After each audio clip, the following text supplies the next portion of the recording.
What's happening, everyone? Producer Ryan of the Football Journals here. Before we get into today's episode of the podcast, let's take a moment to thank the incredible sponsor that makes this episode possible, along with many more episodes of the podcast for 2025. This episode of the Football Journals is brought to you by Elgin City Football Club Director and Elgin City Women FC Director Chris Foot. Along with helping Lee keep the podcast going, Chris also works relentlessly as a director of Elgin City and the women's side, tackling various tasks and roles. In the words of former Football Journals guest Christopher Saunderson, if it moves, Chris Foot can get it a sponsor. Which rings true because this podcast is moving in the right direction, and alas, this podcast has a sponsor. You can follow all things Elgin City on our various social media platforms to keep up with both teams' journeys this season.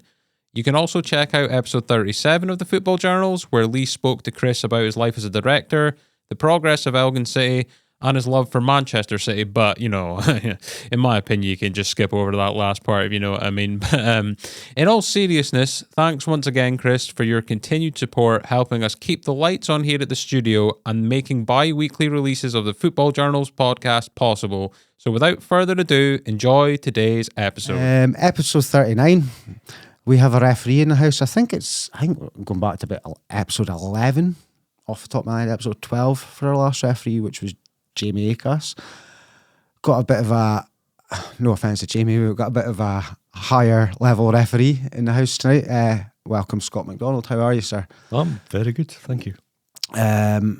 I've kind of been, I've seen you popping up a lot in the Highland League group and that, Scott, and I'm interested because you're always very complimentary of players, and you'll like, I do like some comments. You'll have back and forth with players. I've noticed a back and forth with Molby before on there and things like that, and it's good to see that you've still got this level of communication and banter with players, you know. And I'm going to throw a question that I didn't ask you before, but one of the things I was thinking about last night was how important is a bit of banter as a referee with players? How important?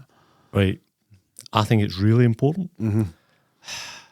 Now, during the 90 minutes of the game, yeah, and then when I refereed, you only played 90, maybe 92 at a push. Mm-hmm. There was no hour-long halves at any game. There was no VAR. There was no breaks for water. There was none of that. I think I was a really good communicator, and it helped me during my career, during the 90 minutes. Yeah. See, before it, I know I was really aloof, right? Because all I was focusing on was the game. That was all I was interested in. And I probably couldn't tell you the name of any secretaries or any chairman, anything out with the 90 minutes, I wasn't interested in at all. Yeah. I wasn't interested in, after the game, going to boardrooms, right, and have people patting me on the back, or not, as the case might be, right? All I was interested in, really focused on, was the 90 minutes. Yeah. So my communication, generally, the players I remember from my career are all the ones that were absolutely right in my face, Yeah. right? Central midfielders, generally. And when you come to, like, my team selection, Yeah. there's a lot of central midfielders in there. I did notice And that. there is an awful lot of guys with poor disciplinary records in there as well, because they're the guys you remember. Aye, absolutely. There's a lot more nice guys than bad guys, and the bad guys will stick out a wee bit more. Nobody remembers the nice guys. Aye, exactly, Right. exactly. Okay, my first question with the podcast, I always go back to start, Scott, and I want to ask is how good a football player were you as a kid, and did you get to any sort of level playing? Because we spoke just before I came on. I know you were athletics from 9. Mm-hmm. Obviously, all the kids that are good at athletics are normally good at other sports when they're kids. So were you any decent at football yourself? I always played for the school team. Yeah. Played for the school team, both at primary school and at secondary school. But it wasn't my first love. Football wasn't my first love. Mm-hmm. My first love was running. I ran 800 metres, and I done really well around the Highland Games. Won it a lot of major meetings, including Braemar. Yeah, yeah. But I played for the school, Mm-hmm. and it often got me into a lot of trouble. Okay. My background is, right, as I've already said, I've I support Celtic. Yeah. Unfortunately for me, I've got 4 brothers. My 4 brothers and my father all are season ticket holders at Ibrox. Okay. Right? So maybe I was always destined to be a referee because I was always the black sheep. Yeah. The other thing is, in the Central Belt, because I was a Protestant, I went to the Protestant school. I went to school in Blackburn. Now, in Blackburn, in West Lothian, you've got Blackburn Academy on one side of the town and St Kentigern's on the other. Yeah. And there was always running battles in the middle, right? To the extent that the times that the schools had their lunch breaks varied and were different to keep all the kids off the street. Wow. Yeah. That's Really, really bad. something you don't see up this neck of the woods, you know. It's like... And also, I'm 60 now, so that'll give you a wee idea when I was at the school. When I was at the school, you got the belt. Aye. Right? Aye. Now, at Blackburn Academy, we had a tannoy system. And every Monday morning, the headmaster would come on and he'd run through everything that was happening in the school that week, and then he would do the weekend sports.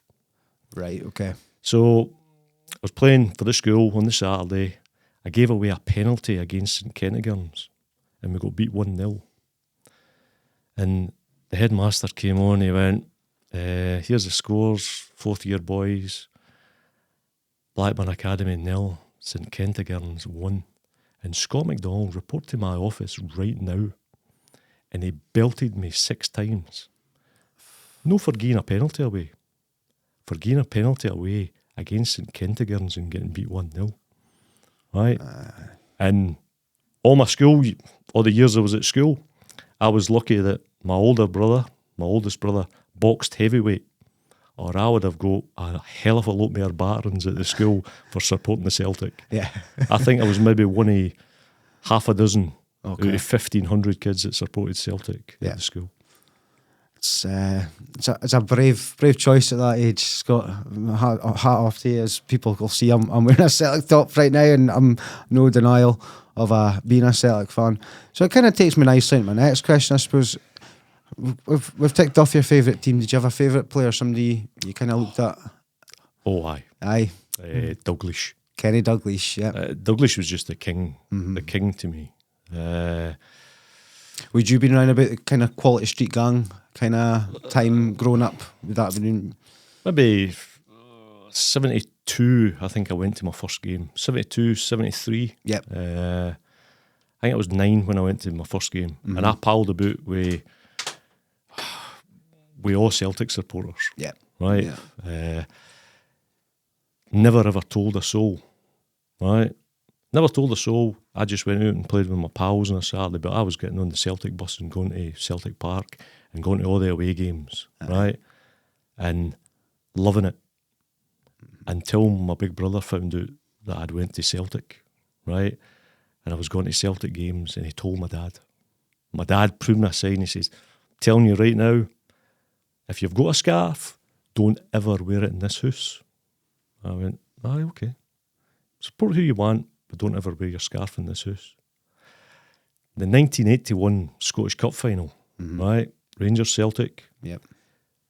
My whole family are up the other end. I'm in the Celtic end. Goes to extra time. George McCluskey scores. Celtic win 1-0.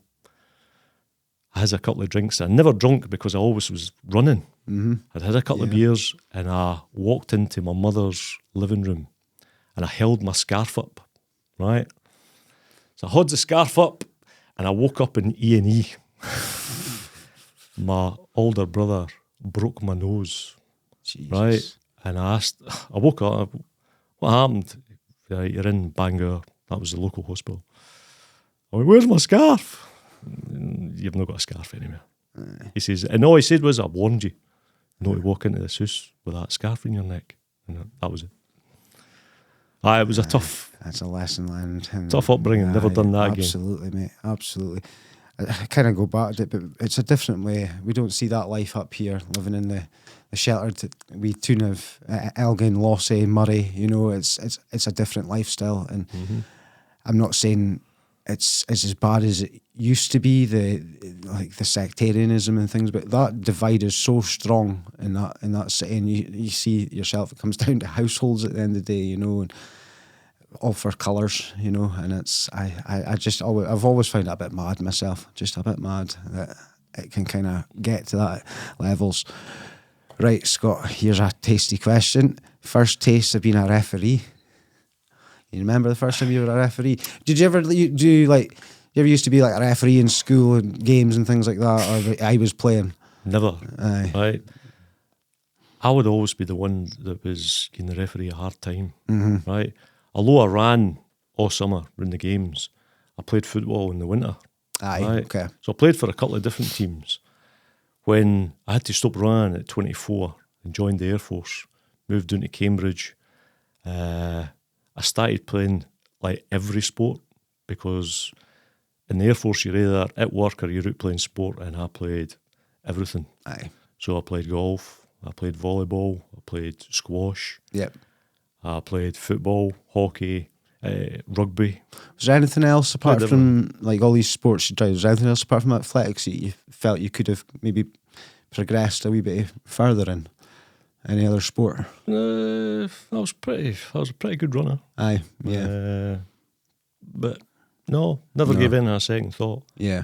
But you were either, in the Air Force, you were either at work or you were on the sports field. And I chose to be on the sports field. Played football, and I was quite vocal. Aye. And I whacked a guy, right? Mm-hmm. Then had a wee argument with him, right? And I got sent off. And in the Air Force, there's always a punishment. So I got sent off eventually for violent conduct. And my punishment was a £50 fine. Now, we're going back to the early 90s now. Yep. Right? £50 fine and a 48-day suspension. Now, I got that on the Friday morning, and also got told, this weekend you're going to RAF Honington. As part of your punishment, you'll do a referee's course. Okay. Right? And I went, what? Right, you're doing a referee's course. So travelled up to RAF Honington, absolutely no interest in refereeing, and had never gave it a second thought. Yeah. Travels all the way up there, sits for the first couple of lessons, and at the first tea break, one of the instructors pulled me aside and he went, listen, best you pass this course. We know you don't want to be here, but if you don't pass this course, you're going to Bryce Norton in Oxfordshire next weekend to do it again. And you'll keep doing it until you pass it, because the Air Force will teach you this lesson. Mm-hmm. So, spent the whole weekend at Honington, done the referee's course, scraped the final exam by half a mark. Wow, okay. Went back to work on the Monday, and all I had was no kit. All I had was a red and yellow card, no whistle, red and yellow card, that was it. Right, and a badge for my chest, but I had nothing to put it on. Right, and I got a phone call at work on the Monday. Mm-hmm. We need a referee for the night. I went, I'm not a referee. The gymnasium have told us you're a referee. We need a referee for tonight, so we'll see you down the sports field at 5:30. Aye, all right. Right. The boy probably outranked me and bullied me into it. Yeah. Because I had no intention of ever using the qualification. Went down, refereed my first game the Monday night, loved it. Refereed Tuesday, refereed Wednesday. By Friday, I had ordered all the kit for Umbro at the time. I refereed on Friday, and then all my kit had arrived, and I went out and I refereed Alconbury Reserves against I Reserves. I think it was the Huntingdonshire 3rd Division. Wow, okay. And I think I got £4 for my 90 minutes, and absolutely loved it. Yeah. And had no intentions of ever playing again. Uh-huh. But I did play one more game. I Right. played we were based in Italy at the time, so we were in a place called Gioia del Colle in southern Italy. Okay. And we played football down there, and I got sent off. And it was, I thought, right, that's it. Just no more. It was just too embarrassing for a referee to get sent off. Aye. So that finished me, and I've really concentrated on the refereeing then. Wow. That is not an answer I expected now. Okay, that is wow, okay. That's interesting. Scott, do you remember the first person you sent off? Right, I've racked my brains and no, I can't. Right. Okay. What I do remember is in my first season as a Category 1 referee. Mm-hmm. So my very first game as a Category 1 referee, I was at Stirling Cowdenbeath, and I sent 2 off that day. Okay. Right. And I also remember for my first season as a Category 1 that I think I had 17 red cards that year. Right. And the referees always have a league table, a discipline league table. So I was top of that league table with 17. And I think the next referee down had 5 red cards that season. So I think very quickly I got a reputation that I liked a card or two. Aye. Right. I didn't really. I liked to talk. Mm-hmm. But there was just times where you couldn't ignore what was in front of you. Yep. Right. And I never backed away from making a decision. I wasn't there to be popular. I was there to do a job. Mm-hmm. Mm-hmm. Might surprise you that I needed a couple of police escorts through the grounds. Wow. With Stirling.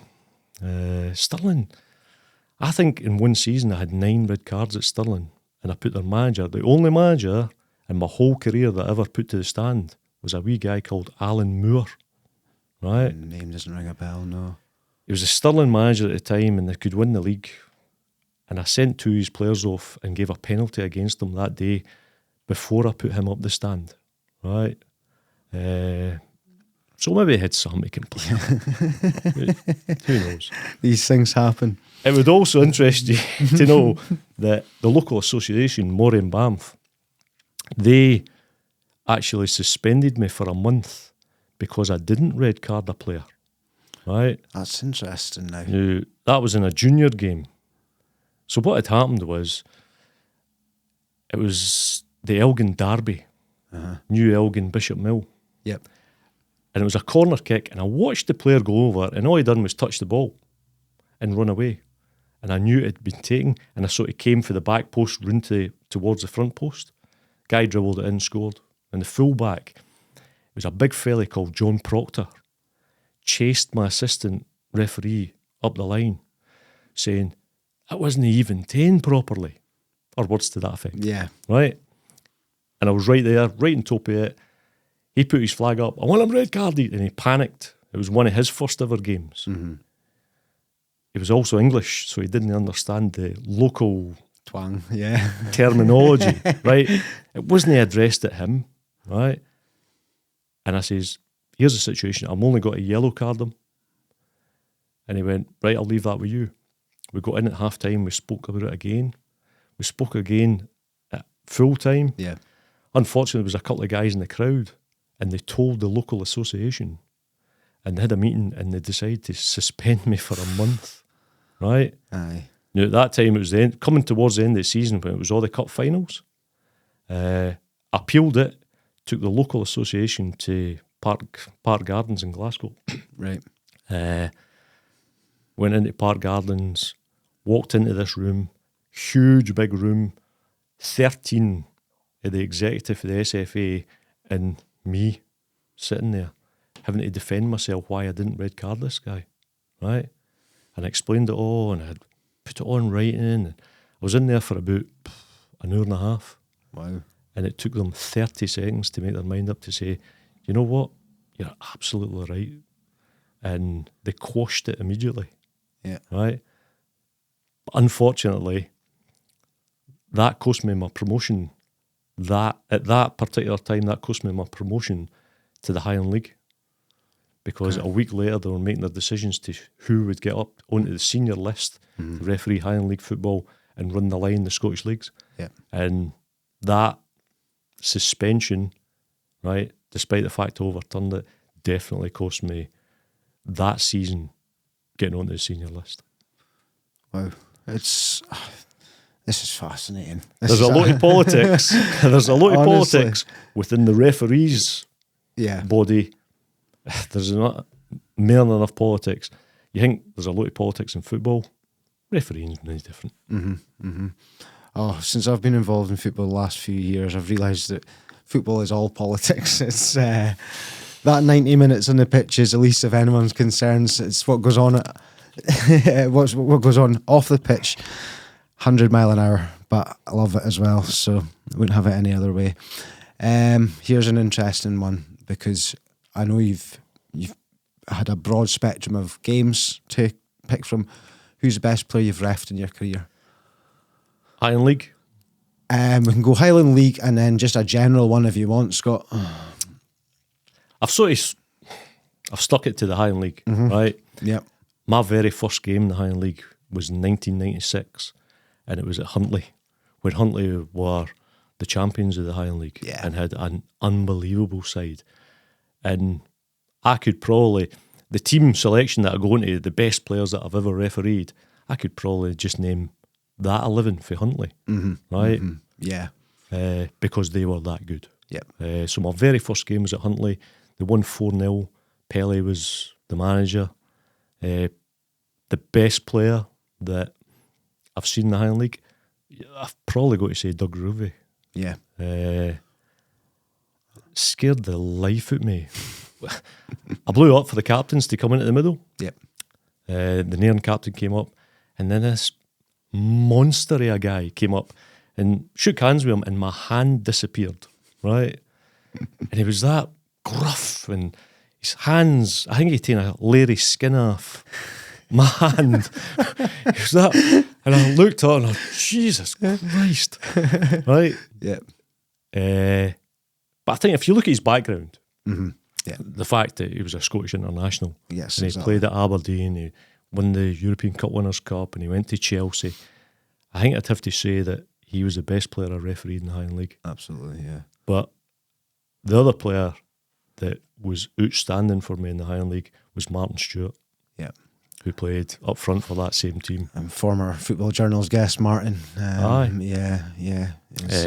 I mean, he must have had a few stories. Yes, I was What? some lovely guy. What a player. Yeah. If you ever looked at a guy that could play at a much... I've met a lot of guys in the Highland League that could play at a much higher level. Yep. And because I've refereed at the higher level, I know that they guys could fit right in. And I've seen teams in the bottom division of the Scottish League that Highland League teams would take apart. Yeah. And that Huntly 96 team, that era, they were one of the teams.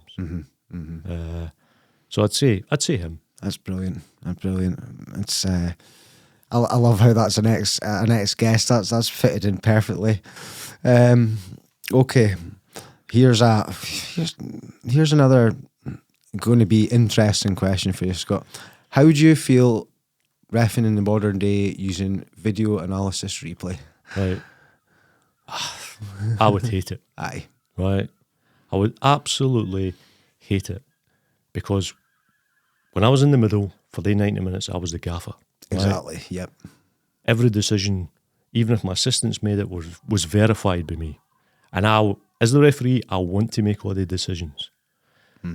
Whether I'm right or wrong, I've made a decision in good faith, right? Yep. I don't want somebody in my ear saying, I'd like you to go over to the television and have another wee look at that. Or overrule me completely and say, it's a penalty kick. Yeah. Right? Yeah. Major decisions like that. Right? I always want to make them. Right? Now, when there wasn't a lot of coverage of Scottish football, right, when I was a Category 1 referee, because Setanta Television had the coverage of the Premier League. Right, the Irish. But the First Division was always on a Sunday afternoon. See the number of Sunday afternoons that I've actually sat and watched my game, right, on the telly, Yeah. and then told my wife, if that phone goes, don't answer it. Because it looks totally different. Aye. VAR's there to help referees, Yeah. but I think they've taken it too far. I think so. Right. I think so. Now they're using it for every single decision. Yep. Now, when I was fourth official in the Premier League, televisions weren't allowed to be in the technical area. Right? Now, the manager, he's looking at the television as the referee's getting into position for, he's maybe missed a penalty kick. But the managers are looking at their decisions right away, and they know what's coming next. Yeah, And exactly. To me, no, I don't like it. Mm-hmm. I would like it. It's very important that it's there. Yep. It's there for a reason. In the Scottish FA had to adopt it because it's throughout Europe. Mm-hmm. Unless you've got VAR, Scottish referees wouldn't get any European games. Aye. Right? Aye. So they've got to be well versed in VAR. Yes. They've got to be using it on a weekly basis, or they'll fall behind the rest of Europe. And as it is, Scottish referees are miles behind the majority of the top leagues in Europe, refereeing-wise anyway. Yep. We've nobody at that elite level anymore. Mm-hmm.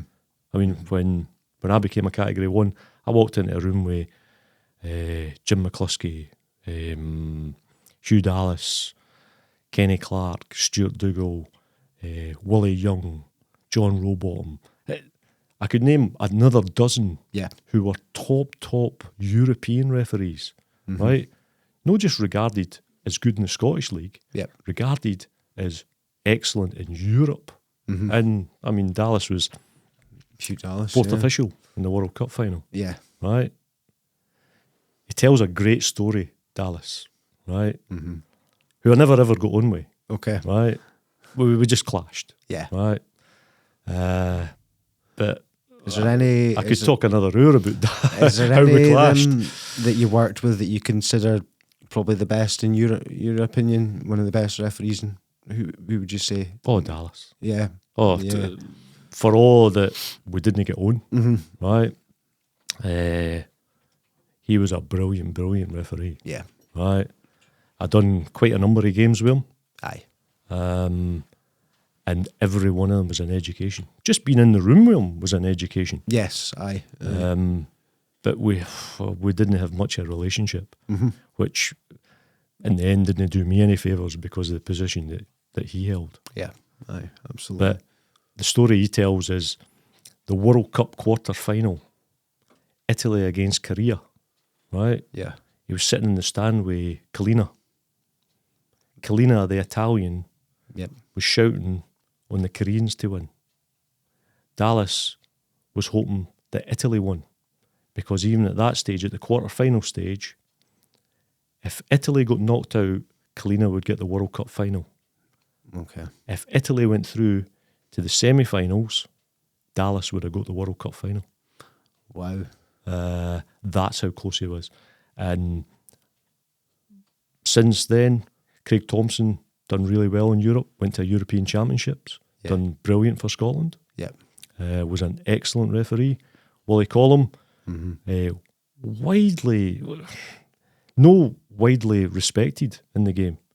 But No. Wally Collum's an excellent referee, was an excellent referee, and I think he'll do really well at the SFA now. Is in charge of referees, but I don't think he's got the material that we had in the past. Yeah. Right? Yeah. I don't think this is a particularly good group of Scottish referees, and I think that opinion, if you look at the games they get in Europe, they're all low-level games. Yes. There's Exactly. nobody in the elite No, there's level. not. No, it's true. Right? So we've kind of fell behind in that respect. It's almost like a backward step for Scottish refereeing in that sense.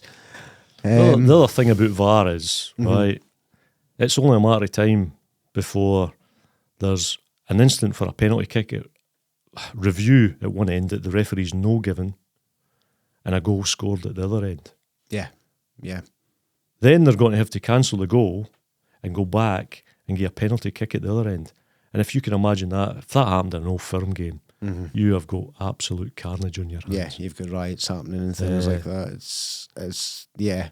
As a spectator, from a spectator's point of view, Poor. it's poor, right? We've got halves of football now lasting an hour. I think there was a game in England recently where a VAR decision took 8 minutes. Took them 8 minutes to come to a conclusion. Now, that's not a referee making a clear and obvious mistake if they've got to look at it for 20 different angles in super slow-mo before they make a decision, and it's taking them 8 minutes to make that decision. Yep. And that's not a spectator sport, right? Because seeing the field of play, Yeah. in the heat of battle, 10 seconds is a long time. It's Far an less eternity. a couple of minutes. Yeah. So, VAR, I'm not a lover of it. We've got to have it. I'd like to see it used an awful lot less. Yep. And the other thing is, right, from a referee's point of view, I was part of a study where Glasgow University came and they put a monitor on my arm. Okay. And it was a game at Clyde, midweek at Clyde. And that night I ran 18 kilometres. Wow. Right, up and down the field of play. An average midfielder will maybe run 10 or 11, 12 if he's really active, box-to-box stuff. 18 that night. I think VAR makes the referee lazy. Yeah. Now, They can rely on it. do you know how a referee controls a game with his assistants? He runs a diagonal, virtually a corner to corner, and the assistants cover the other corners. Right, okay, Right. I didn't know that. Referees now are running a shallow diagonal, right? So they're not getting into the corners because if anything happens in the penalty area, VAR will pick it up anyway. Yeah. They're not getting into the penalty area, so they're not getting that penetration. So they're running a shorter diagonal and a narrower diagonal. To me, it makes them look lazy, Yeah. right? Plus, how can anybody possibly assess a referee if he gets something right because he's looked at a television and they're saying, oh, it's VAR? True. Yeah. He's already got that decision wrong if it ends up being a penalty kick because he's not giving it. Yeah. I think there's far too much protection there, and I think it's making them lazy. How controversial is that for an ex-referee? That's a great point of view, though. You know, it's something that, because you've been in that position in your past, you can look at it in a different outlook. And, like, I'm personally not a fan of VAR. I'm a fan of goal line technology. I think that's great with a little chip on the ball. Brilliant, because that decision's Yeah, instantaneous. exactly. However, right, VAR's still getting it wrong. Look at the Celtic Hibernian game Yeah. where they said the ball was out of play. Then they couldn't come up with any conclusive evidence to say that the ball was out of play. Yeah. VAR shouldn't have interfered there and the goal should have stood. Yeah. But there's a number of decisions. I think, well, I always go back to, I think Man City took a league title off of Liverpool, and I think it was about 5 millimetres of the ball or something that hadn't crossed the line, and they won a league title through that. I think that Ryan will be able to correct me. He's better Premier League knowledge than me, but I'm sure that was like that went down to 3 points or goal difference or something that season. I can't remember. Well, remember there was it not the only time goal line technology hasn't worked was when Sheffield United played Aston Villa and the ball had went over the line and the device didn't go off, and if Sheffield United had won that game 1-0 because it finished 0-0, they would have stayed in the Premier League. They wouldn't have got Villa. relegated. I heard about that one as well. Yeah, that's right. Okay, is there a player that you booked or sent off the most in your career? Is there anyone that sticks out? Maybe a few that stick out.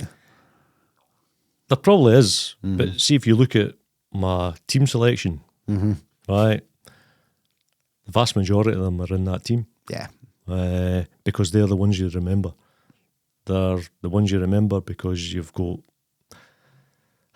Generally, they were in your face and they were the ones talking to you, so you knew them. What players might not realise is that referees do their homework before games and they can pinpoint things. I would know before I went onto the field of play if I've got the captain on my side or if he was totally against me. Right? Yeah. If he's willing to help me out, if he's willing for me to say, see your number 4 there, next foul I get against him, I'm going to red card him. If he's willing to listen to that or if he's willing just to dismiss it, I already know who will help me and who won't help me. Generally, when players get a wee bit older and a wee bit more experienced, they realise that, you know, it's quite important to listen to the referee. Aye. The clever ones, right, would maybe get a caution and then they'd be willing to talk more, right, because they wouldn't want to risk pushing it any further to get a red card. Yeah. And generally, central midfielders. If you played in the central midfield, I'm passing you, whether I'm going one way or the other, right? Or if they're box to box, central midfielders tended to be close to the referee. Yeah. And they're the guys you try to really build your relationship with. And quite a few of them were captains. Aye. You know who you could talk to, and you knew who you couldn't talk to. Right? I think players will tell you different. I think I had a decent rapport with It helps. senior players and with captains. The young'uns, sometimes they would get a wee bit flighty. Yeah. Right? But also, I would go down a Sunday morning or a Saturday morning and referee the schools. Or I'd go down to Elgin Boys and referee. Yeah. Especially if I was coming back for injury. Aye. So I've refereed the sons of the players. Yeah. Now, the players would maybe be on the sideline and their laddies would be giving me cheek. And I'd stop the game and I'd go and say to the parents, because I knew their dads anyway. Right? And I'm like, one more word for your boy. He'll be sitting beside you. Right? It helps. It's quite good, right? Yeah, I was absolutely. refereeing in the Premier League, right? And I went down to Elgin Boys once. I was coming back for injury and my son was playing. So I went out to his team manager and I says, look, if you want, I'll referee your game, because it used to be the managers had to referee their own teams or they'd do a half each. Yeah. So I'd go down my kit and I'd quite happily referee under 10s, right? So my laddie would be playing. So at the start, they would line them all up. So all these wee laddies are here and the two managers are there and they said, boys, tonight, he's really lucky because Mr. Macdonald here is the top referee in the area and he's refereed in the Premier League and he knows everything about football. He's so lucky to have a real referee tonight, because the guys were refereeing in their tracksuits. I've been there and done that, yeah. Right. So wee boys are there. One wee boy says, Mr. Macdonald, do you know Barry Ferguson? I went, I do know Barry Ferguson, aye. Nudged his pal and he went, he knows Barry Ferguson. Another wee boy says, do you know, and he couldn't even say the words, do you know Cristiano Ronaldo? And I went, no, I'm sorry, I don't know him at all. And he nudged his wee pal and he went, he doesn't even know Cristiano Ronaldo. That brings you down to earth. Doesn't matter what level of football you're on.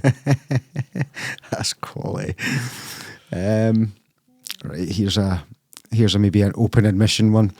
Any infamous mistakes you'd like to admit to you made in your career? Anything that sticks to you, Scott, you think that was the wrong decision and you thought about it weeks later or that night or whatever? As I've already said, when I'd watch the football on a Sunday afternoon, quite often I'd watch it from behind the couch. Aye. But the biggest mistake I ever made was accepting an appointment to referee Elgin City. Right? Okay. Now, I would quite often referee Elgin City's pre-season games. Right. But during the league season, I would never get to referee at Borough Briggs. Yep. Right? So I never done a league game at Borough Briggs. I got a late call off, right, to go down to Arbroath, right, to referee Elgin City. Yeah. So it goes down to Arbroath on Saturday, and I called it off because of a high wind, right? So I got the goalkeeper to kick it, and if you've ever been at Arbroath, he kicked it up and it went over, like there's an arcade at one end of the pitch. It went clean over there and ended up in the golf course. Right, game's off, gents. Sorry, game's off. So I thought, that's it, I'll never get another Elgin game. They appointed me to the rearranged game on the Tuesday night. Jesus. Absolute carnage. Aye. There was a guy called Hugh Dixon. He was an Irish youth international playing for Elgin City. Yeah, I remember. And he was their captain. Now, Arbroath could have won the league that night. Mm-hmm. So it was a high tempo game, right? With about 10 minutes to go, Hugh Dixon halved this guy in two, right in front of the technical areas, or just down for the technical areas. The tackle hit him mid-thigh. Okay. And I had every player on that field of play in a mass confrontation. They were all fighting. I had guys, stewards were jumping the barriers and throwing a couple of punches. John McLashan was the Elgin City manager at the time. Aye. He ran down the touchline and John was a big guy. I think he must have been 6'6". Right, yeah. He was throwing guys about all over the place, right? My assistants just stood back. I was in the middle of it, right? I lost my whistle. My strip was ripped and somebody bit my hand. Right? Managed to sort it all out.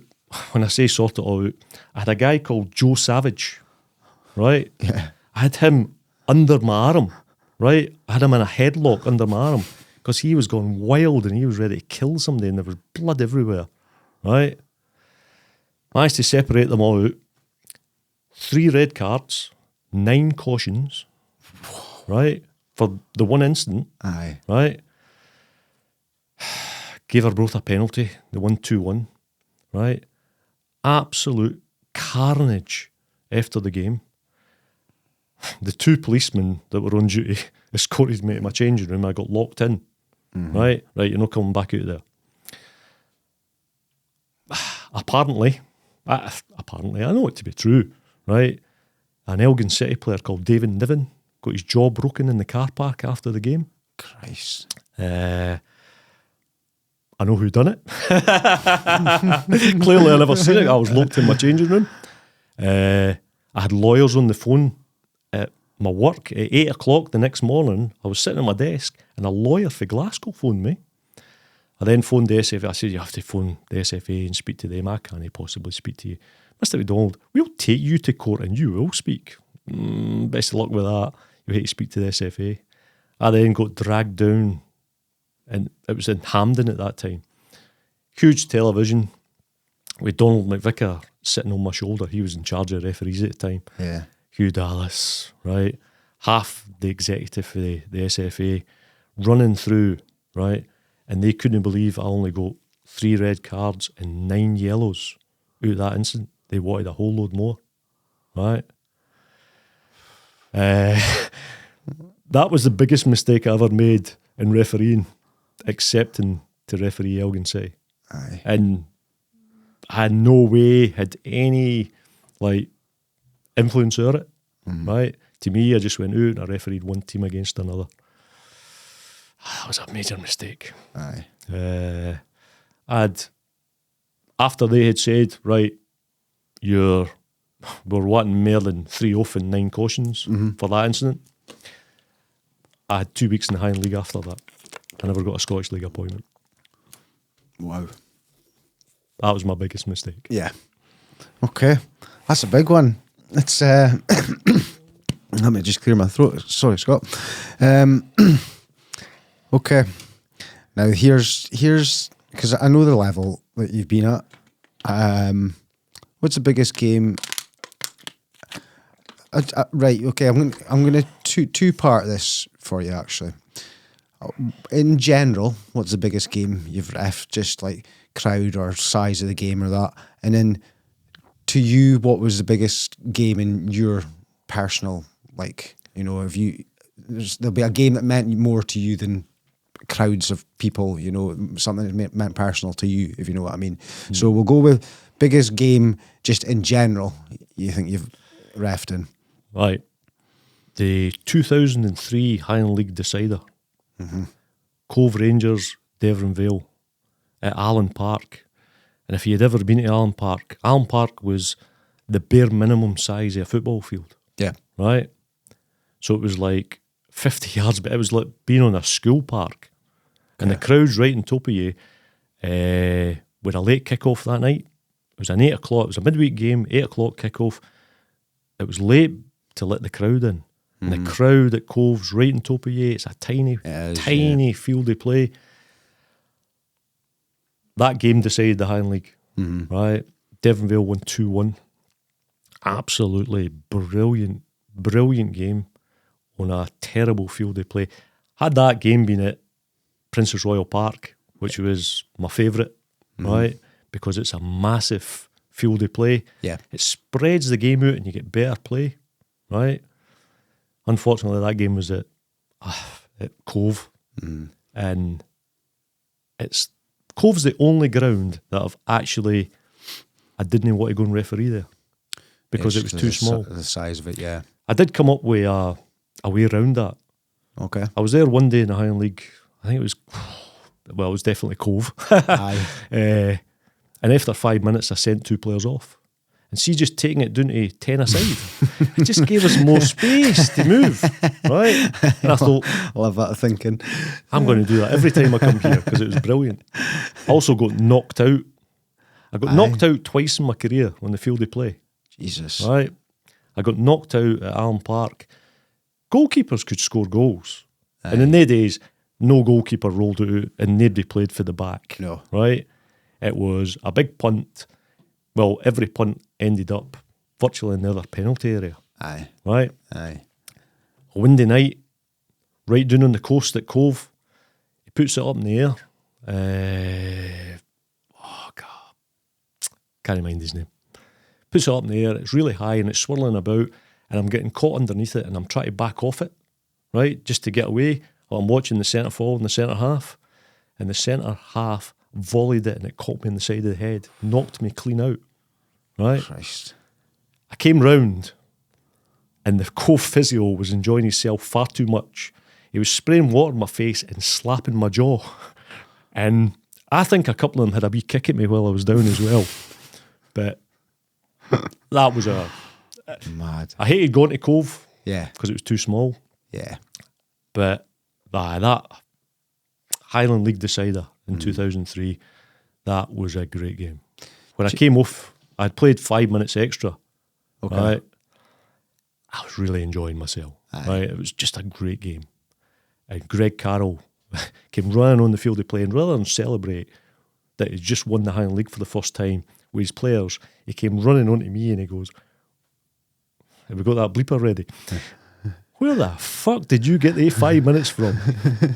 That was a really, That's Greg for you, really, isn't good, really good game. Other games I've done, I don't know if I'm still unique now, but at the time I was the only man that had ever refereed 3 Highland League Cup finals. Okay. The first one was a brilliant game at Inverurie, Keith and Devon Vale. Right. And you're talking about Mulby, right? Mulby missed a penalty that night, or that afternoon, for his 50th goal of the season. They got beat 3-2. Absolute brilliant game. Yeah. And my last ever game was a Highland League Cup final at Princess Royal Park, which I was delighted with, Fraserburgh, Nairn County. And that game, you talk about raw emotions. The tears were rolling down my face at the final whistle because I knew that was my last game. And I actually had a couple of runs up and down when I should have blew the final whistle, but I just wanted to enjoy it just for one more minute. Yeah.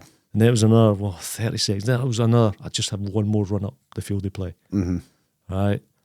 And after the game, Fraserburgh players were coming over to me and giving me a hug, and they just lost the cup final 4-0. And I've got a picture in the house. I've got it up for my medal. And the tears are rolling down my face, getting my medal. And that's a good 10 minutes after the final whistle. Aye. And then the Highland League, because they knew it was my last game, they done a presentation in the boardroom. Okay. In Sandy Stables. Aye. Right? Said, he presented me with a quake, and he gave this lovely speech, and presented me with a quake, and thanked me for all my time in the Highland League. And I was sobbing my heart out, and I went, I hope you don't want me to talk. That's for raw emotion. Yeah. The games were all brilliant. Yeah. But also done North of Scotland Cup final, Aberdeenshire Cup final, Aberdeenshire Shield Cup final. Yep. And we used to have a thing where Highland League players got involved in the Four Nations. Oh yeah, yeah. Moby spoke about that. Yeah. He captained one of the teams. Yeah, he did. Yeah. So I was fortunate enough, and I think I was the only one that I done 2-day tournaments. Okay. First one was in Brighton. Absolutely brilliant. I refereed 2 games down there. I refereed England-Ireland. Interestingly enough, the England team that night had 2 future Scottish full caps playing that for right? England, right? Okay. A guy called George Boyd. Played for Peterborough. He played Yeah. for England that night. And Craig McKell-Smith. He was at Brighton. Yeah. Yeah, I remember played for him. England that Aye. night. And up front, the front three was a guy called Aaron McLean, who was at Peterborough as well. Yeah, that's and I right, think yeah. after the game, he was transferred for £1 million. That's it's insane. The Scottish guys, I went to the Scotland-England game Aye. just as like a guest, because I had done Wales and Ireland in the afternoon. Yeah. And then I went to the Scotland-England game at night. These English, I was in the hotel with the English players, Aye. right? Yeah. So I got to know them quite well. The Scottish players at that time were probably on like, I don't know, maybe 50 quid a week. Yeah. Something basic. The players they were playing against were £1 million players, right? Who were playing non-league at the time, but they were on retainers at about £60,000 plus bonuses for playing non-league. It wasn't a level playing field. And to a certain extent, because then England were winning all the Four Nation tournaments and winning them quite easily. Yeah. Because Ireland and Wales were playing under 23 teams. Okay. I think that's what cost that tournament in the end, because it wasn't competitive. Yeah. It was 11. It wasn't a level playing field. Absolutely. Yeah. But they were brilliant experiences. I'd done the other one in Inverness and refereed. I think I might still be right in saying that there's only ever been one international game played at Dungeon Park in Brora, Is that right? and I refereed that. Aye. That was England. No, it was Ireland, Wales. Yeah. Yeah. That's mad. So I've done a few. It's weird. People don't believe me. I remember back to the late 90s going to Scotland under 21s versus Ireland under 21s at Borough Briggs, and people don't believe me. They're like, that never happened. I'm like, I'm pretty sure that happened. And then I googled it, and it's right enough. It did happen. Big games back in these grounds. Talking of grounds, did you have a favourite ground? No, your least favourite. Did you have a favourite ground to ref in? Princess Royal Park. Yeah. Right. I think because Devonvale were such a good footballing team, right, and you've got loads of space to play, I think it was one of my favourites. Yeah. Because I was always fit and I could get round the big field of play. And if a player went over in the penalty area, chances were I was right behind them. Aye. Either shake my hand or point to the penalty spot. Yep. And I think the players liked that as well. And I said I got knocked out twice in my refereeing career. That's right, yeah. The other one was at Devonvale. Okay. Now, I just came back. I broke my pinky, Yeah. right? It was at an SFA Category 1 seminar. In the days, we weren't very popular, and we had to find somewhere safe to have our seminars. And this seminar was at Tullyallen Police College. Okay. And we were playing touch rugby. And before it, I'd said to Hugh Dallas, who was in charge then, Hugh, what are we playing rugby for? He's just go on with it. Just go on with it. Right. Again, the relationship wasn't great. And I caught the rugby ball on the end of my pinky, and it burst my pinky open, and the blood started pouring down my hand, right? And I just walked off. Right? Now, I was just back from Afghanistan and came back from Afghanistan without a scratch on me, Aye. right? Yeah. And I'm at a seminar at Tullyallen, a referee's seminar, playing rugby, and I break a finger, right? Now, that might not sound like much. As I'm walking off, Dallas goes, "Where are you going?" And I went, "I'm going to the fucking hospital." And the blood's running down my elbow at this stage, and my bone's sticking out. He goes, "Oh, fucking hell." Oh. Right. Ended up in hospital, gas in the air to try to put it in, but I need surgery on it. But it put me out of the game for 7 weeks. Aye. Right? Yeah. Because I couldn't go out with, Long time in football. oh, you have no idea. Plus, we don't get paid unless we referee. There you go. Right. Exactly. So, not only was I out of the game for 7 weeks, which meant a lot to me, right? There was also, like, no fees coming in. And we always liked our check coming in at the end of the month. Absolutely. Right. That's what happens, yeah. Get used to it, don't you? Yeah. Guys would say, referees would say, we're not in it for the money. But if the money wasn't in it, We wouldn't be there. no, we wouldn't. So the second time I got knocked out, I'd been out for 7 weeks. And my first game back was midweek. Okay. Devon Vale against Cove at Princess Royal Park.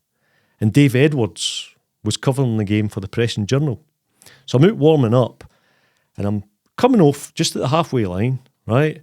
And he comes onto the field of play and he goes to shake my hand. He goes, "Oh, Scott, it's great to see you back." And just as he was shaking my hand, James Blanchard, the Devon Vale goalkeeper, was practicing his kicks. And because I was focusing on shaking Dave's hand, the ball caught me in the side of the head, knocked me clean out. 4 of them carried me into the changing room, right? Of course, I'm like putting water on my face now. My assistant referees are shiting themselves because this is a big game and they didn't want to go in the middle, Aye. right? I went, "I'm all right, just give me a couple of minutes." And I'm in the toilet throwing water on my face.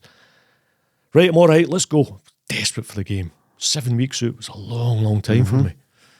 Desperate for the game, and I goes out and I sent a wee guy called Richie Singer off after about 10 minutes or so.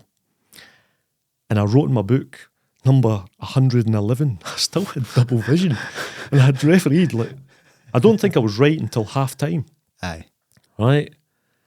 When I got my cup of tea and settled myself down. But I was... Players will tell you I was probably unconscious for a lot of the games I refereed them. But that was one game where Aye. I shouldn't have went out and refereed. But I was just desperate. Aye, desperate. Desperate. As you say, 7 weeks a long time in football, Scott. Absolute long time. I'm just going to do a wee bit for my viewers. If you're enjoying listening to us and you want to watch us, get in touch get in touch. What am I saying? Join us on Patreon, and you can get in touch with the page and request guests, video exclusive episodes. Follow us on YouTube. Give us a rating on Spotify. I've got 49. See if we can get to 50 by the time, let's say, the end of March happens, because I think 50 opens us up to a slightly newer audience. We were getting recommended by Jimmy Bullard's podcast the other day, so that, I suppose, is something to look forward to. And give us a shout out on TikTok and on Facebook as well. Right, I'm not expecting a definitive number, because it's impossible for you to give me a definitive number here, Scott, but how many games do you reckon you think you've refed in your career? I reckon about 1,400. Aye. My first 3 seasons, maybe my first 4 seasons, average maybe 120 games. Wow. Every season. I would, if somebody asked me to referee, I would be there. Yeah. I'd do 2 games on a Saturday, 2 games on a Sunday, right? If they're short of referees, right, the league secretary would say, "You could do that game, I'll bring that game forward to 11 o'clock if you can do the other one at 2:30. Of course I can. Yeah. 2 games a day, no problem at all. Right? I would go anywhere for a game. Aye. Right? The SFA knew I would go anywhere for a game, and they sent me to Ireland for a game.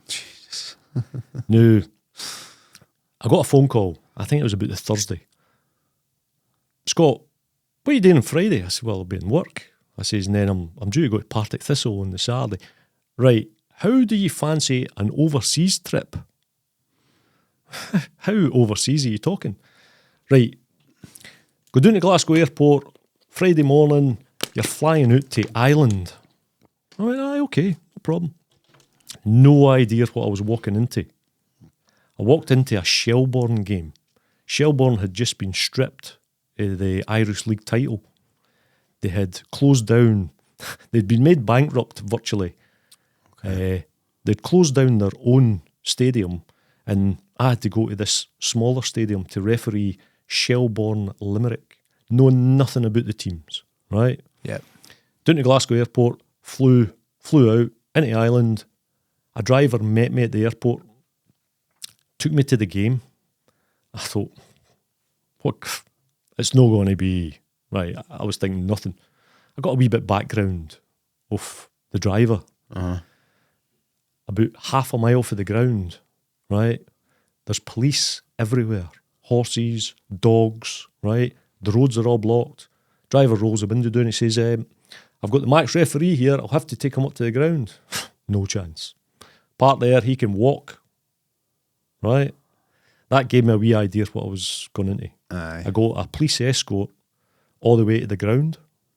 I then go into my changing room. I got stripped. I goes out of the changing room and the guy, where are you going? I'm going out to warm up. No, warm up in your changing room. Right? No, I liked a good warm up. Right? I'd be out there at like 2:15 for a 3 o'clock kickoff. Yeah. Right? Took it really serious. I wasn't allowed onto the field of play. Right? To warm up before the game. I got the team sheets put in. Right? Hadn't met any teams. Nothing. Couldn't even check the boots. Wouldn't they let me out of my changing room. Right? The police came for me at like a couple of minutes to 3. Sorry, it was an evening kickoff. A couple of minutes to kickoff. Right? Aye. And they formed a police cordon all the way to the centre circle. And the police commander said, when you blow up for half time, you be in this circle and we'll come and get you. What? Right? Went on, first 10 minutes, absolutely nothing happened in the game. I don't think I've even blew for a free kick. Long balls played and I've started running and a rocket. I had to like arch my back the way because this rocket came right across the front of me, straight into the main stand, right? Carnage. All hell broke loose. Police horses, all the players after the field they play, right? Everything was cleared, shut my door, back out. Remember, half time, centre circle, we'll come and get you, right? Like, totally oblivious to what's going on. And I don't think the SFA would have sent anybody else but a serviceman to go into that who'd just came back from Afghanistan, right? Yeah. Done the game, I think I ended up with 2 cautions. It was a nothing game to me, right? But everything else going on in it. I then jumped in the car, back to the airport, stayed in the airport overnight, first flight home on the Saturday morning. That was a memorable game. That's madness. That's absolutely madness, Scott. Wow. Right, before we get into your 11, I'll maybe take the player bit out, but was there any particular difficult managers to deal with in your career? Anyone that's a pain in the arse? Derek Adams was particularly bad at Ross County. It wasn't so much Derek. He would tag team me with his old man George. Oh, right. Okay. I refereed the Ross County Cali derby. Yeah. And I sent a player off, a guy called Alec Keddy, after about 10 minutes. Right, yeah. Sent him off for serious foul play. Right. Cali won 3-0 that night. And I couldn't get George out of my changing room. Right. I had to get a steward to get him out of the changing room. He then, after the game, followed me all the way out to the car. Right. Just gained me loads. Look, George, what do you want from me? Right? You want me to throw a punch at you so that you report me to the SFA? I'm not going to raise to debate, right? I'm going to get in my car and I'm going to go home now. And he's just kept going and going. He was particularly bad. Yeah. Derek never ever swore. He would never use bad language. But he was a pain in the arse. Aye. Right? Yeah. Questioned everything. Terry Butcher kicked the door in one day when I was refereeing. John Gardner. I can see John Gardner's point of view here, Yeah. right? I travelled all the way up to Wick to do Wick Inverurie, right? And I arrived at Wick. I don't know if you've ever been. I've never been to Wick, no. Right? So you arrive sort of behind the goals and you go through a wall and behind the goals. And I parked the car and I couldn't believe what I was seeing. It was January, I think. January or February, right? They've got a Range Rover with the tailgate down and a water trough hanging out the back of the Range Rover, and they're pouring boiling water down the far side of the field of play to try and defrost it. And I ran over with like my blazer still on. What are you doing? We're trying to defrost the pitch. But that's water you're putting on it and that'll just freeze and make it worse. I'll go and put my boots on and I'll go through the motions, But I'll tell you right now, gents, this game's off. Right? The field of play was like this table. It was rock hard. Yeah. Right? Goes in, puts my tracksuit on, puts my boots on. My assistants aren't even there at the time. Goes out, game's off. Right? At that point, John Gardner was getting off the bus at the top end of the car park with his Inverurie team. Right? Sees the secretary, and I says, went out and said to the secretary, gents as well, getting back on the bus, game's off. I says, the field of play is frozen. I says, a danger to the players. And I went back into my changing room, and John Gardner took the door off the hinges. Right? What do you mean the game's off? We've been in a bus for about 7 hours getting here. Right? Went mad. Right? My assistants were then there. And I'm saying, well, look, all they had to do was get a pitch inspection this morning. And Wick says, we did get a pitch inspection. I says, well, who inspected the pitch? And he pointed to one of my assistants in the room. And I thought Big John was going to explode. Right? And he had a point. Right? That pitch could never have been playable. But the boy put it on, probably in good faith. The players decided that they would play a game. I was then changed. As I'm leaving, they decided they'd play a game without a referee. Right? I got told that game lasted 2 minutes before the players walked off. When I got home, I phoned Graham Wilson, who was the appointment secretary of the Highland League at the time. I said, Graham, I had to put that game off today because it's frozen pitch. He went, no problem, Scott. It happens. I got terrible press for it. There was a picture in the Press and Journal with a guy from Inverurie with a pickaxe, right? Saying it, look, it makes a dent in the pitch. That's a pickaxe. That's not your studs, right? About the Wednesday, I get a phone call from Graham Wilson. I've got a call off for you this Saturday. Can you go to Inverurie? Of course I can. A game's a game. Yeah. And the chairman met me. The chairman met me in the car park to say, look, we're really sorry about our conduct and what we said in the press, and I hope you don't hold that against us today. It's another game, right? But few characters in. Aye. You do. Charlie Duncan. Yep. Right? Charlie Duncan would give you loads. Right? Lovely, lovely bloke. Before the game, after the game.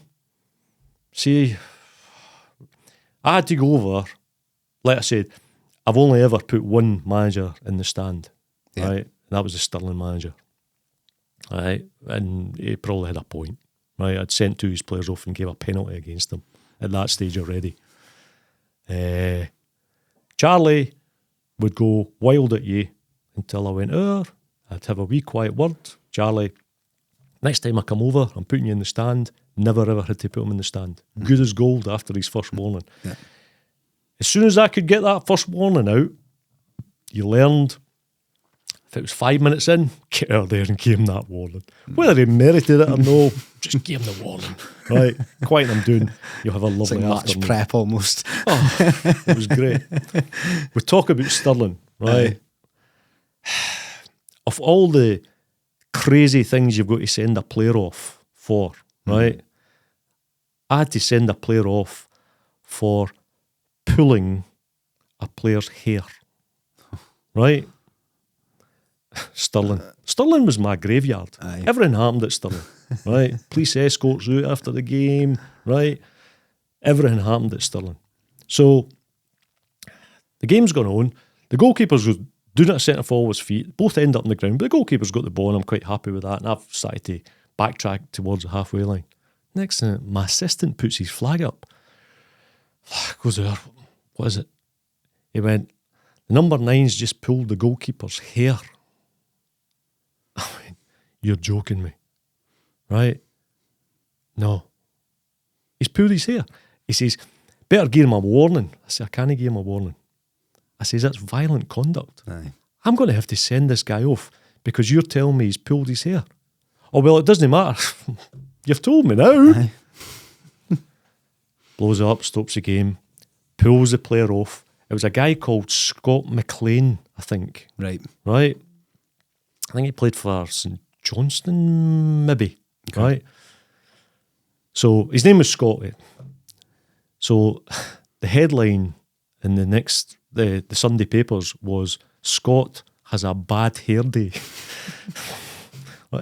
My hands were tied, right?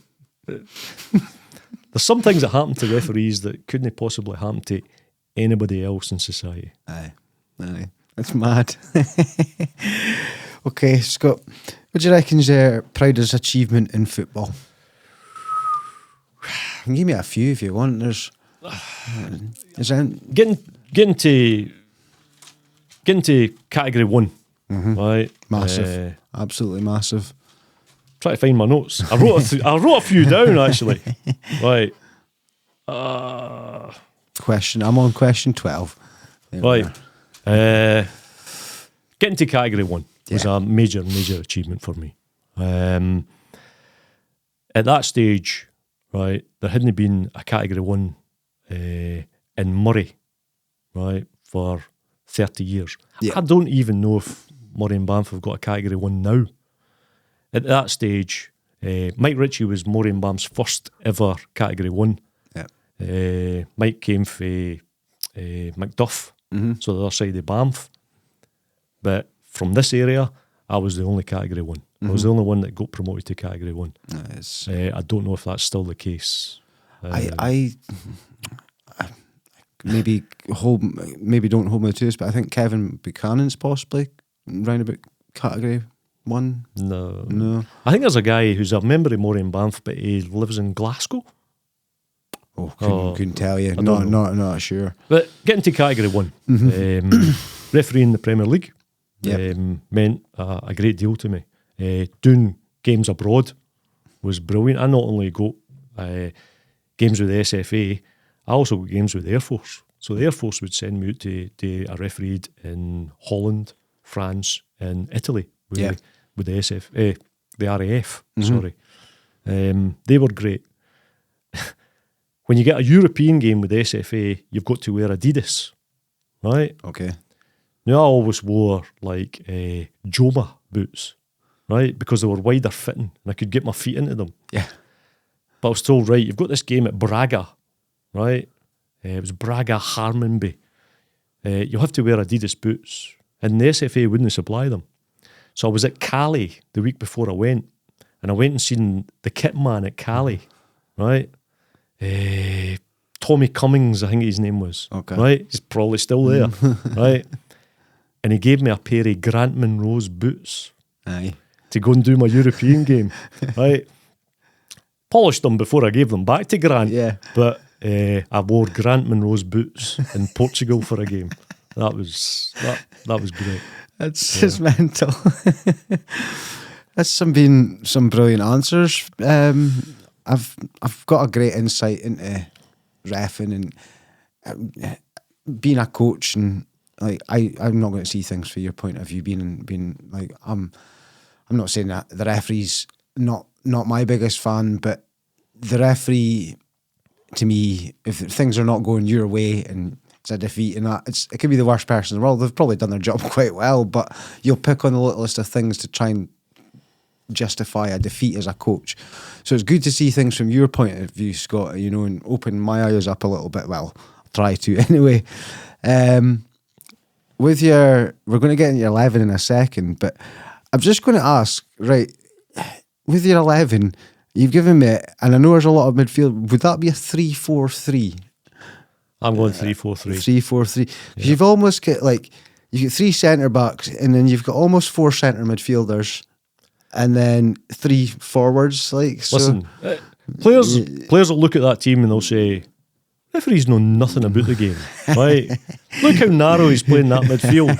But there's midfielders in there that I couldn't leave out. Yeah, absolutely. There's guys I couldn't leave out. Some guys are in there because of their merit, right? Some guys are in there because I just couldn't leave them out. Guys that I had a great time with, right? Some of them would chat away all day. Tommy Wilson would chat away all day. In fact, I was in Inverurie recently. My wife taken me to a furniture shop and I bumped into Tommy Wilson, right? Now I seen him and I thought, I'm going to kick him.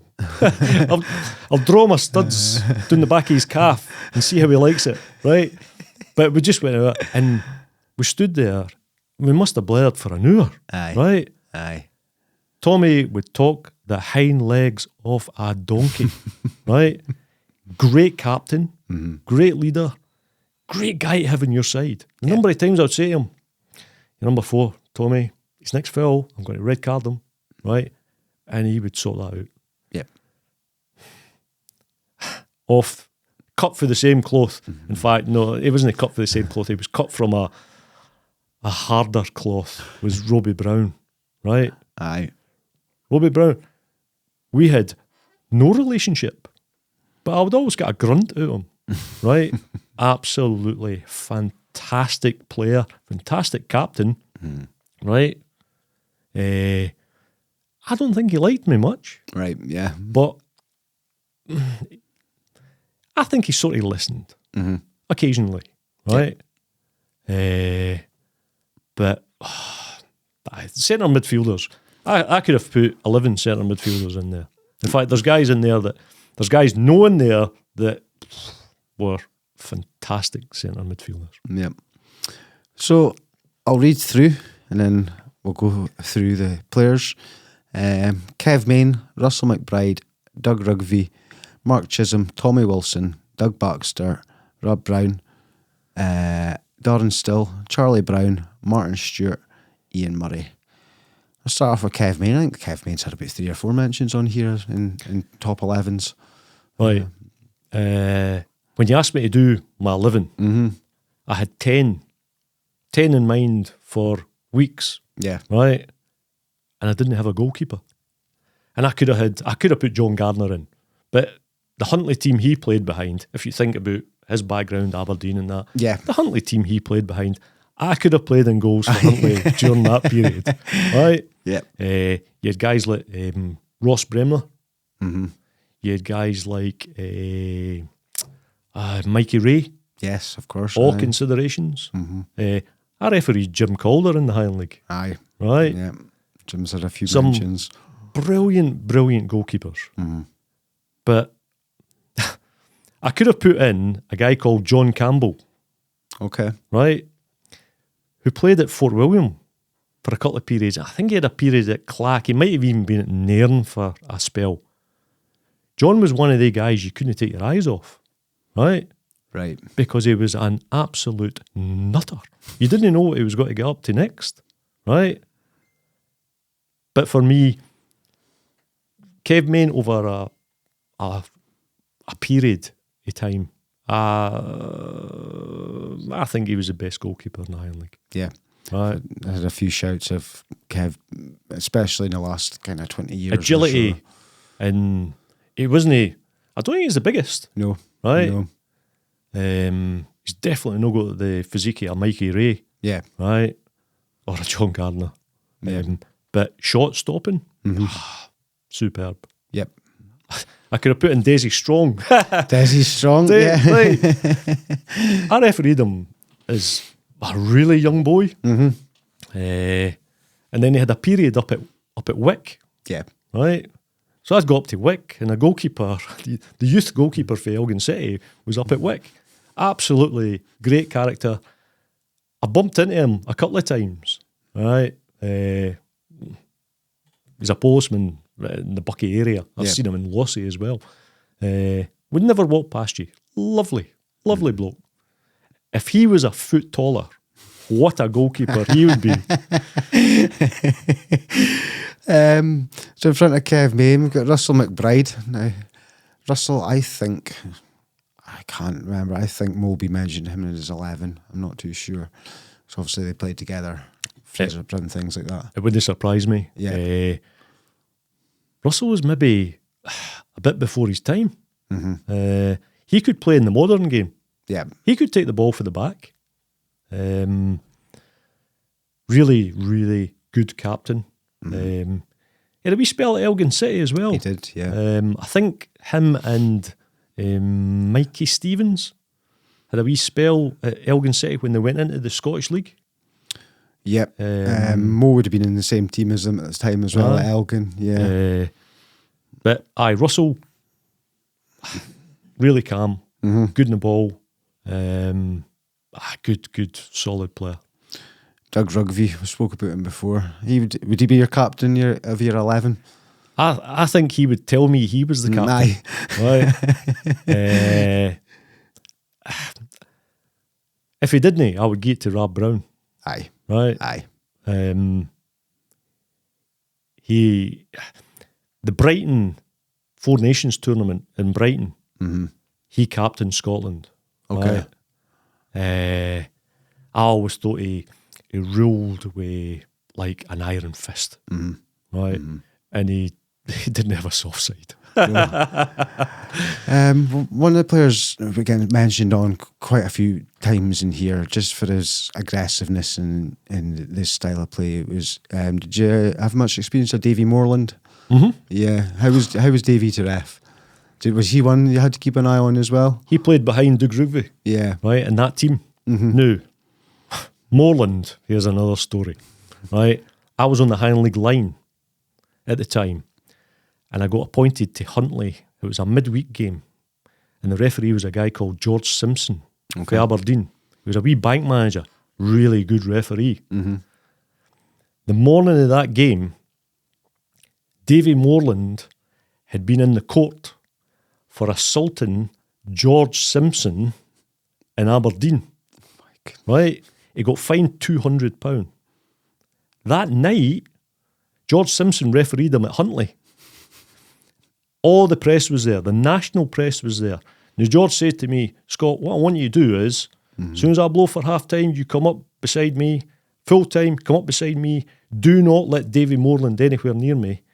Because I've heard a wee rumour, if he gets his photo taken with me, shaking my hand, the press has got to pay his fine. Right? No, that's just hearsay. But that's the story I got told, and I was there. Right? Final whistle went. Moreland came round, right? Knocked me out the road, thrust his hand into George's, and the whole place lit up, right? So I take it the national press paid for his fine that day.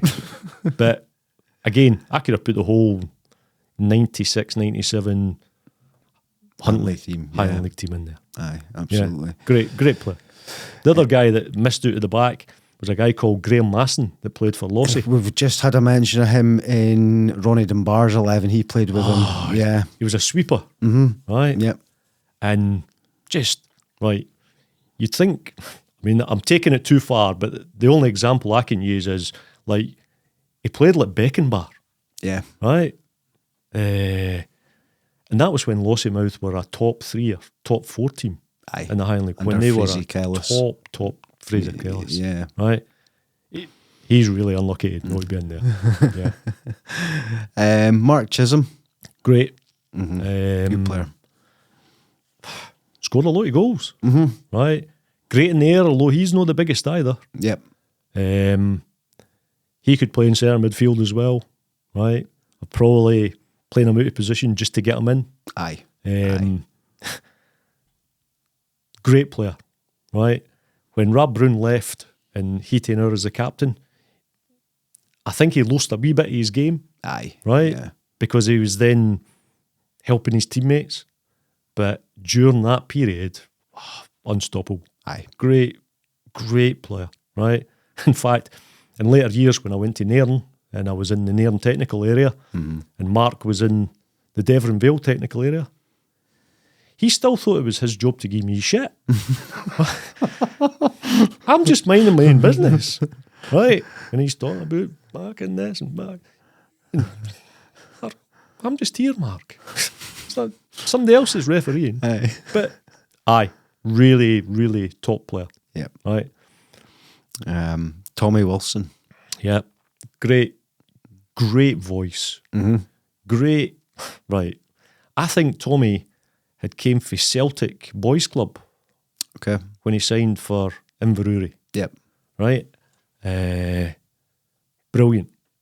And see, through all the time I refereed and all the games I refereed, Aye. right, I could always pick out the guys who were going to go on to be coaches because Yes. they were always great talkers. Aye, I know what you mean. Right? And you thought, right away, great talker. Right? Mo Morrison is a great talker. Very good, yeah. Right? He would talk you through a game. Tommy Wilson, right? Guys that just coached. Doug Baxter. Talk you through a game. Spider at Cali. Then he was the Bucky manager. Yeah. Right. My ears are bleeding listening to some players. But you just knew that in the future they were going to be managers. Yep. Yeah. Yep. Ronnie Sharp.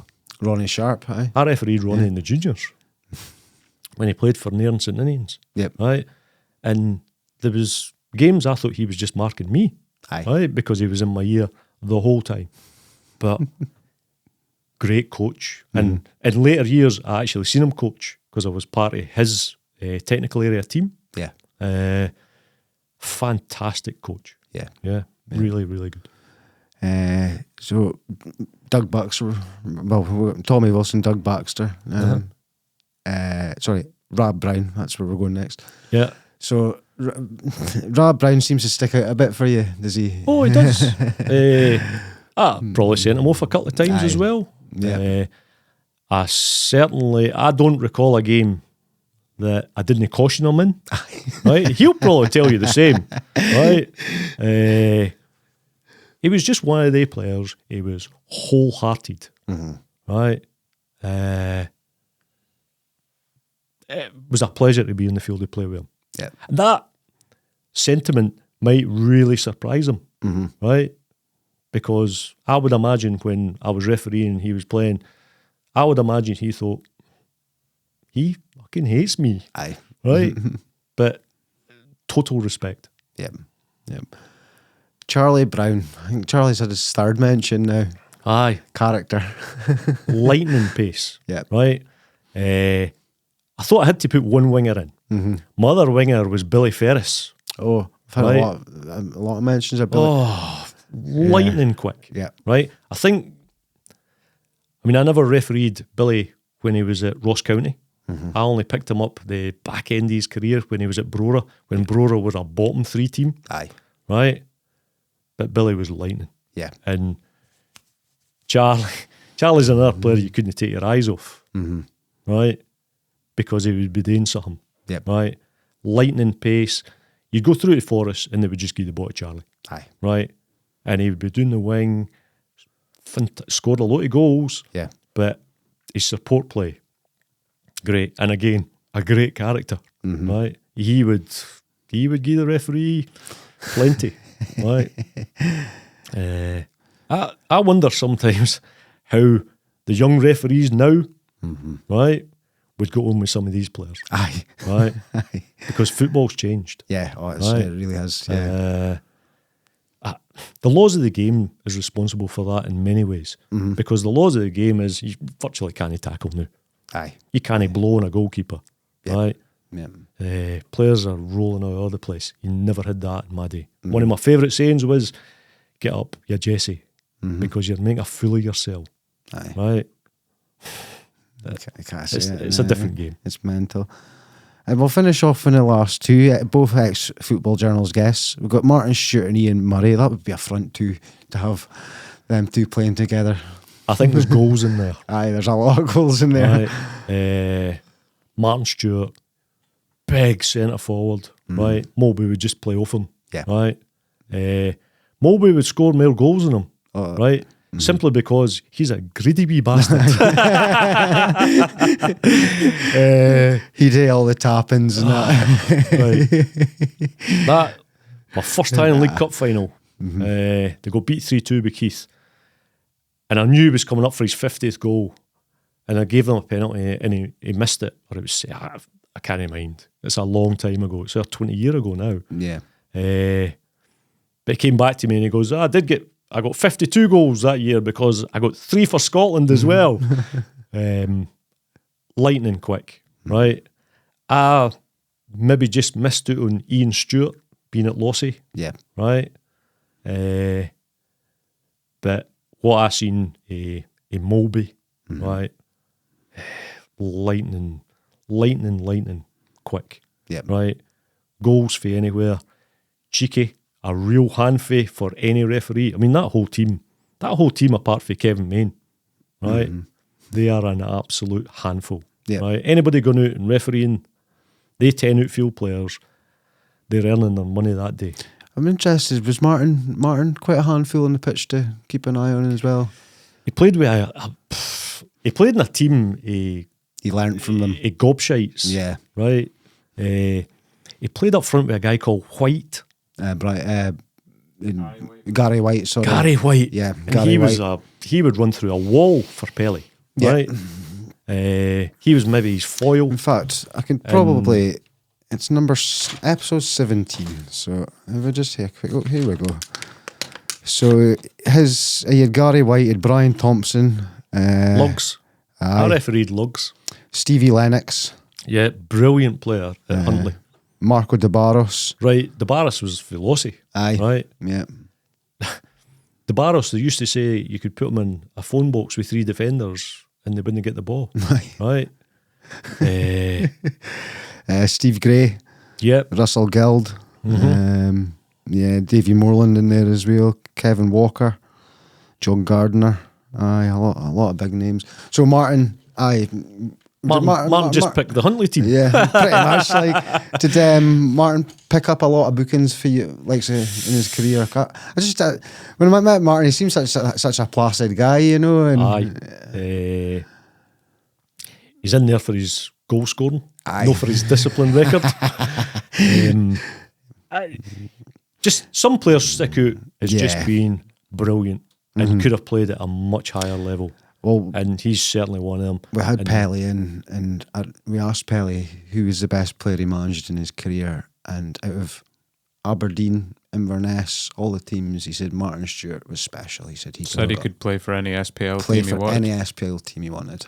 So that's credibility to me then. Absolutely. Right.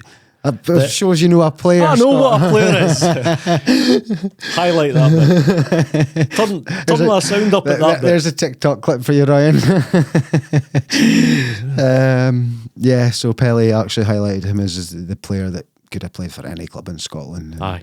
Martin, was it Chelsea he was at, Ryan? Yeah, you said you were going to ask him about Motherwell, and he just brought up Chelsea. Yeah, I'd heard he'd had trials at Motherwell, and I heard he had trials at Motherwell, and then he says, "Oh, I had trials at Chelsea." I'm like, all right, it's a fair difference in club, but Martin was a really nice guy. That Cali side tried to sign him for 50 grand. Obviously, Pelly was there, and and he was known as local loon, you know, because just didn't want to leave Huntly. didn't want to leave Huntly. Worked in Huntly, grew up in Huntly, and fair play to people like that. You know, hats off to them. I've got all my respect in the world for that. So thank you for the last hour and a bit, Scott. It's been fascinating. Has that been an hour and a bit? How long have we been, Ryan? That's been an hour 32 minutes. hour 32 minutes. We had a couple minutes before we actually started recording, so like an hour and a half, more or less. So yeah, it's been. I've got a good insight there, mate.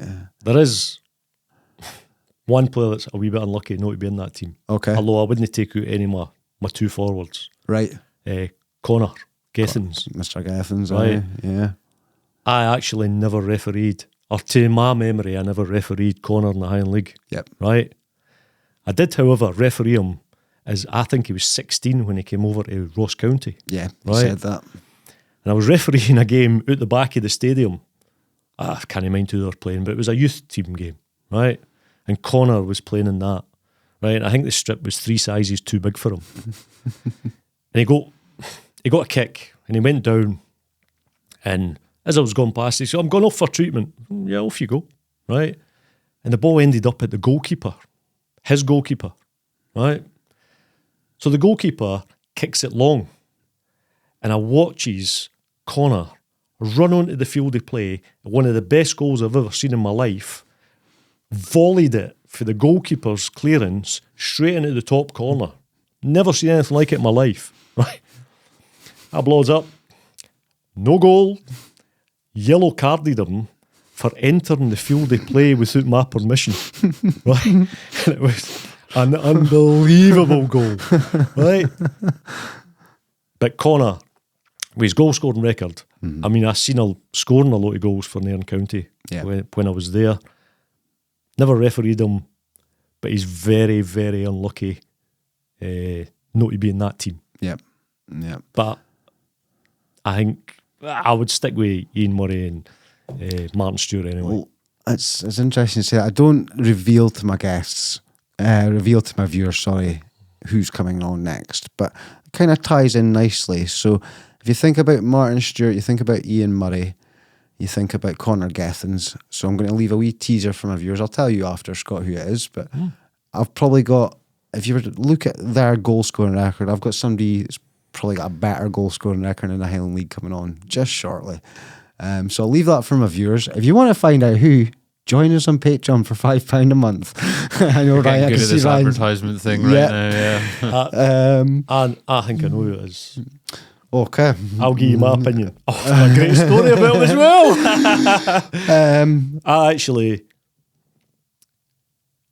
I cautioned, in fact, I sent him off in a qualifying cup semi-final and he missed the final. Wow. Right? Okay. And he was just young at that stage. Mm-hmm. And I thought his dad was going to kill me. Right? Genuinely. Yeah. Thought he was going to kill me. Right? And the chairman of the club, I'll tell you who the chairman is shortly. I don't want to spoil everybody's surprise. The chairman of the club actually stood between us. Wow. Right? Madness. One penalty needs scored to save your life, Scott. Who takes a penalty? Anyone in world football? 100% Connor Gethins. Connor Gethins. I like it. That's a third Connor Gethins we've had now for penalties. Mo Morrison picked them. Yeah. I think Connor picked himself. And he's like that. He did admit, he says, strikers have got to be selfish. He says, I'm sure he picked himself. I'd have to go back, but I'm sure he did. Thank you. Brilliant. You're welcome. Really appreciate your time, mate. Look forward to the next one.